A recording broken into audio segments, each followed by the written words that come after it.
Cash चले की कार फुल व्यवस्था बा हो। पार्लर में जाइए ड्यूटी बढ़ाइए लइकन से खर्चा हम करवाइए। बॉबी बनारस के पान भइलू, बॉबी बनारस के पान भइलू, कातना लइकन के जान भइलू, गोरी लागत कि अब के सियान भइलू। तो गोरी लागत कि अब के सियान भइलू।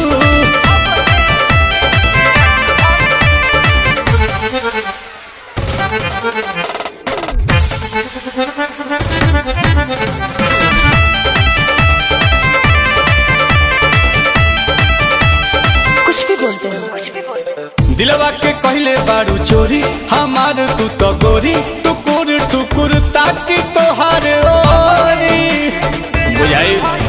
लेकोमी के लिपस्टिक लगाइले, लोटस के फेशियल कराइले।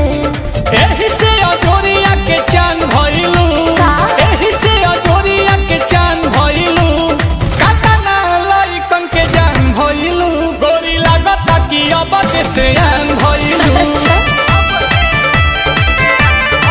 हाँ गोरी लागत कि अब के सियान भइलू।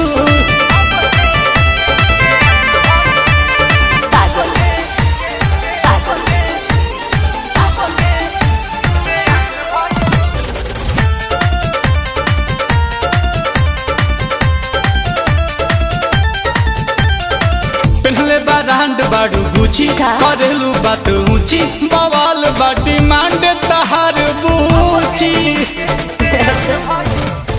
निकी निहाल के कहल हो, करता रानील कमल हो। हे जोहरीला हीरा के खान भइलू, हे जोहरीला हीरा के खान भइलू, कतना लहिकन के जान भइलू, गोरी लागत कि अब के सियान भइलू। हो गोरी लागत कि अब के सियान भइलू। देखी हो पगला मत जइहो।